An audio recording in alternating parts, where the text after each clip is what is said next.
Hello everyone, कैसे हो आप सब। तो स्वागत है आप सभी का पुनः मेरे यूट्यूब चैनल नील का फिजिक्स क्लासेज में।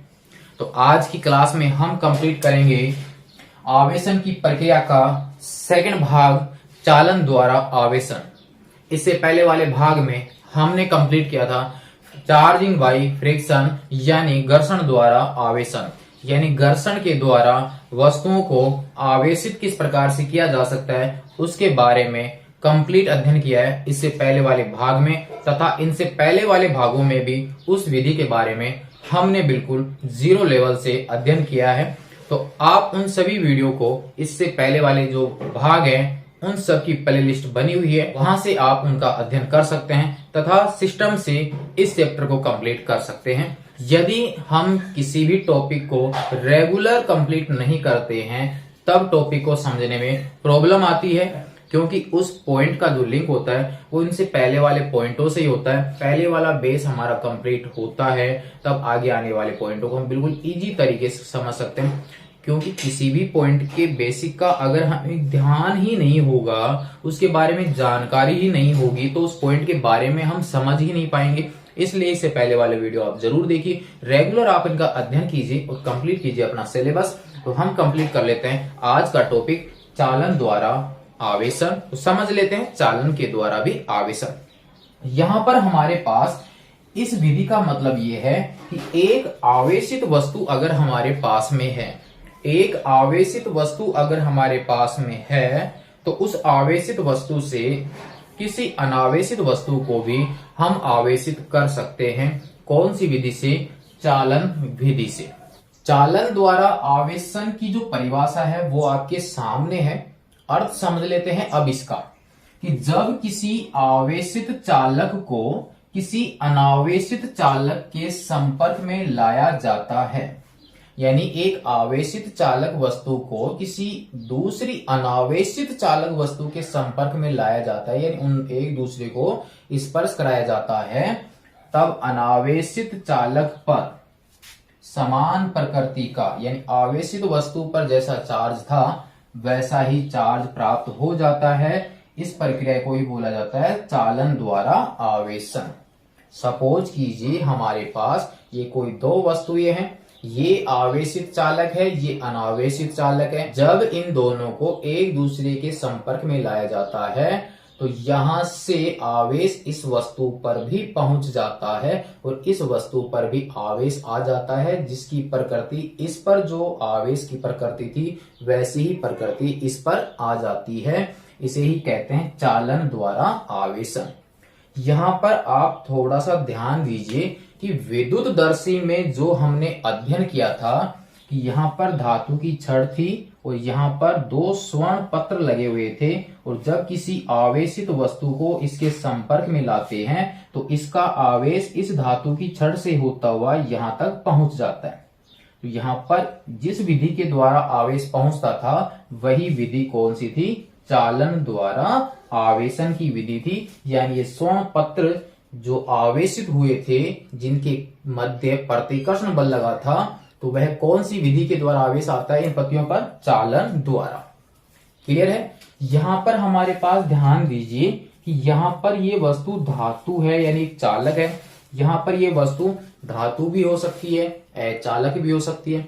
आप यहां पर ध्यान दीजिए कि ऐसा ही उदाहरण एक हमने ये भी लिया था कि जब दो सरकंडे की गोलियों को हमने किसी धागे से लटकाया था आवेशों के प्रकार वाले भाग में, तो जब किसी आवेशित कांच की छड़ को हम इसके स्पर्श कराते हैं, जब हम इसको स्पर्श कराते हैं तो इस कांच की छड़ का जो आवेश होता था उस संपर्क वाले बिंदु पर आ जाता था। क्लियर है? लेकिन वो इस गोली के संपूर्ण भाग पर नहीं फैलता था, वह उसी स्थान पर बना रहता है जिस स्थान पर यह संपर्क होता है। क्लियर है? क्योंकि ये जो सरकंडे की जो गोली थी वे विद्युत रोधी थी, और विद्युत रोधी में आवेश का प्रवाह नहीं होता, वो एक ही स्थान पर आवेश बना रहेगा। हमारे पास हम ले रहे हैं यहाँ पर चालक, तो जब चालक को एक दूसरे के संपर्क में लाया जाएगा, यानी इस वस्तु को जब इसके स्पर्श कराएंगे और ये वस्तु अगर आपकी चालक है, तो यहाँ पर जो आवेश पहुंचेगा वो इसके संपूर्ण भाग पर फैल जाएगा, क्योंकि वहां पर आवेश का क्या होगा, प्रवाह होगा।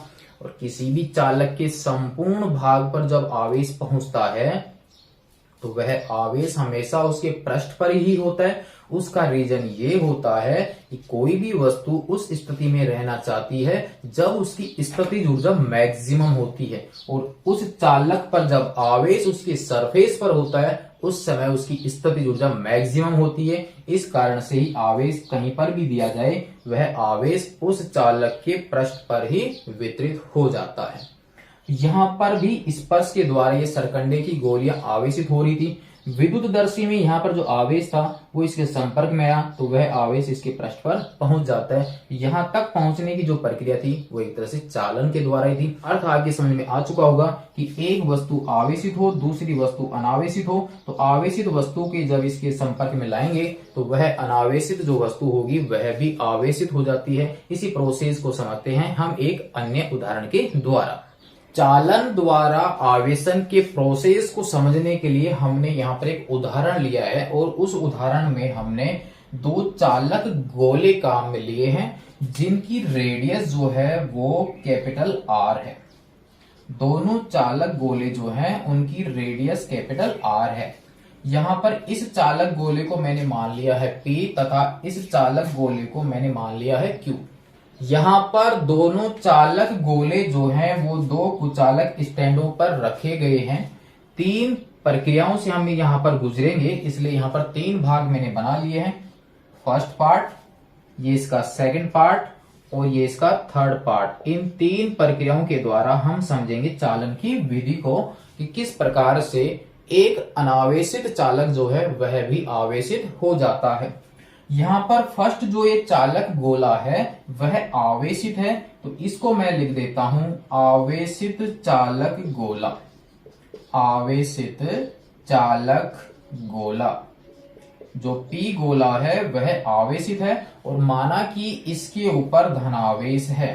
माना कि इसके ऊपर धनावेश मौजूद है, यहां पर ये धनावेश, तथा ये जो गोला Q है वह अनावेशित है।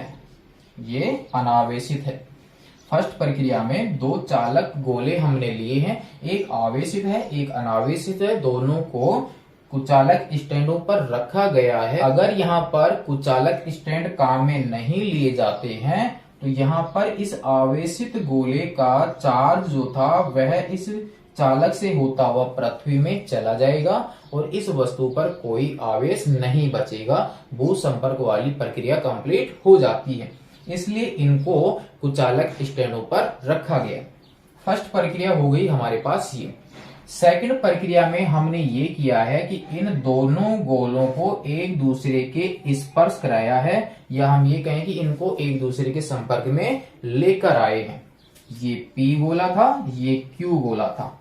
अब हमारे पास यहां पर जो इसके संपूर्ण भाग पर आवेश फैला हुआ था, जो इस चालक के पृष्ठ पर था, जो कि चालक था, अब जैसे ही आवेश यहां पर था और इसके संपर्क में आएगा तो उस आवेश को जाने के लिए यहां से एक रास्ता और मिल जाता है, क्योंकि वह आवेश इस रास्ते से भी अब जा सकता है, क्योंकि ये जो गोला था वह भी चालक था और चालक में तो आवेश का प्रवाह हो सकता है। तो इसका मतलब ये हुआ कि जो आवेश इसके पृष्ठ के ऊपर फैल रहा था वह आवेश इस गोले के सतह पर भी आ जाएगा, या हम ये कहें कि इसमें से कुछ आवेश इसके ऊपर भी पहुंच जाएगा। जब तक आवेश इसकी सतह पर पहुंचता रहेगा, जब तक कि दोनों का विभव शून्य नहीं हो जाता है। विभव क्या होता है उसकी प्रक्रिया समझेंगे हम चैप्टर नंबर 2 में। फिलहाल तो आप ये समझ लीजिए कि इसमें से कुछ आवेश जो है वो इस चालक के रास्ते से होता हुआ इस गोले पर भी पहुंच जाता है,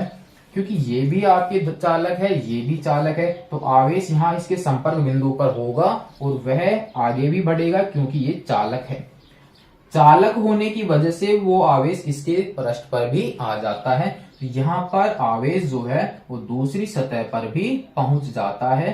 तो यहाँ पर हो गया आवेश का एक तरह से बंटवारा, यानी दोनों चालक गोलों के पृष्ठ पर अब आवेश फैल जाता है, लेकिन ये दोनों गोले जो हैं वो एक दूसरे के संपर्क में हैं अभी भी। अब यदि यहां से इन दोनों गोलों को अलग कर दिया जाता है, अब यदि इन दोनों गोलों को अलग कर दिया जाता है तो जो आवेश इस पृष्ठ पर था वो इसके संपूर्ण भाग पर हो जाएगा, जो आवेश इसके पृष्ठ पर था वो यहां पर इसके संपूर्ण भाग पर फैल जाता है। क्लियर है?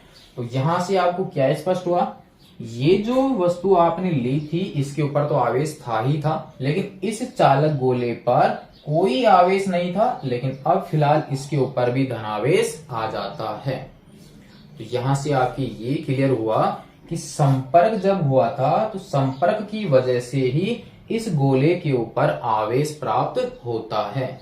तो इस विधि के द्वारा एक आवेशित वस्तु से एक अनावेशित वस्तु को भी आवेशित किया जा सकता है। इसे ही कहते हैं हम चालन द्वारा आवेशन। अर्थ आपकी समझ में आ गया होगा। ये हो गया हमारे पास चालन द्वारा आवेशन की प्रक्रिया कंप्लीट। यानी संपर्क द्वारा आवेशन की दो विधियां हमारी कंप्लीट हो जाती हैं। घर्षण के द्वारा भी हम किसी वस्तु को आवेशित कर सकते हैं तथा चालन के द्वारा भी हम किसी वस्तु को आवेशित कर सकते हैं। अब इस प्रयोग में क्या क्या सारांश निकला वो भी आप समझ लीजिए कि पहला सारांश तो हमारे पास में ये निकलता है कि जिस अनावेशित वस्तु पर आवेश प्राप्त होता है, जिस अनावेशित वस्तु पर आवेश प्राप्त होता है तो चालन विधि द्वारा उस अनावेशित वस्तु पर जो आवेश होगा वह आवेश आवेशित वाली वस्तु के समान प्रकृति का ही होता है। जो यहाँ पर लिखा हुआ भी है, समान प्रकृति के आवेश से आवेशित हो जाती है। पहली कंडीशन क्लियर। सेकंड जो सारांश है वो भी समझ लीजिए यहाँ से कि जब हमने ये आवेशित चालक गोला लिया था तो एक तरह से इसके ऊपर कितने धनावेश बना रखे मैंने, 8। 1 2 3 4 5 6 7 8, यानी एक तरह से यहाँ पर 8 प्लस के मैंने साइन बना रखे हैं। तो जब लास्ट में आपको ये गोला प्राप्त होगा जो कि आवेशित था, अब उस समय यहाँ पर आवेश कितना रह रहा है, 4 ही प्लस है, बाकी के 4 इसके ऊपर पहुंच जाते हैं। तो यहां से क्या स्पष्ट हुआ कि चालन विधि द्वारा आवेशित वस्तु के आवेश में क्या होती है, कमी होती है। आवेशित वस्तु के आवेश में क्या होती है, कमी होती है। कौन सी विधि में, चालन विधि में।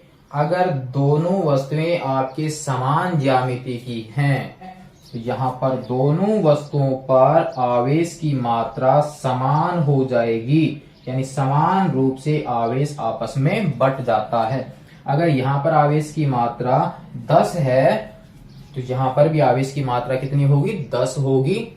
और यहाँ पर अगर शुरू में 20 थी तो यहाँ पर आवेश पहले वाले आवेश का कितना हो जाएगा, आधा हो जाएगा।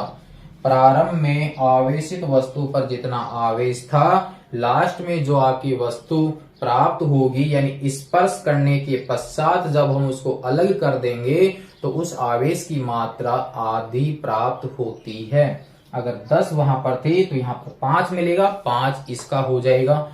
अब यदि इस वस्तु को फिर किसी दूसरी अनावेशित वस्तु के संपर्क में लाया जाता है तो फिर इसके आवेश में और आधी कमी हो जाती है अगर ये समान ज्यामिति की वस्तुएं लेते हैं। बाकी आपके आवेश का जो बंटवारा है वो उनकी ज्यामितियों के अनुसार होता रहता है। जैसा आवेश आवेशित वस्तु पर होता है उसी प्रकृति का आवेश आपको अनावेशित वस्तु पर प्राप्त होता है। यदि इसके ऊपर ऋणावेश है तो इस अनावेशित वस्तु पर भी ऋणावेश प्राप्त होगा। तो ये था प्यारे विद्यार्थियों चालन द्वारा आवेशन की प्रक्रिया कंप्लीट। परिभाषा ये हुई कि जब किसी आवेशित चालक को किसी अनावेशित चालक के संपर्क में लाया जाता है तो इस अनावेशित वस्तु पर भी इसके समान प्रकृति का आवेश प्राप्त हो जाता है। इस विधि को ही बोला जाता है चालन द्वारा आवेशन।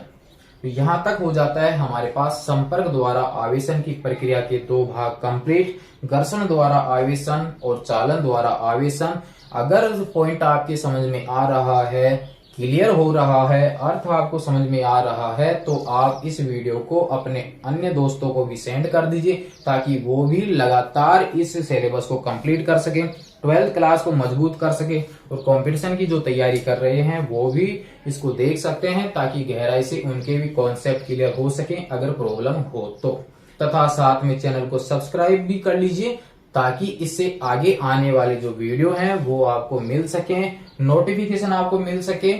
तो नेक्स्ट भाग में हम देखेंगे आवेशन की प्रक्रिया का जो सेकंड भाग है, प्रेरण द्वारा आवेशन, उसको देखेंगे हम इससे आगे आने वाले भाग में। तब तक के लिए धन्यवाद।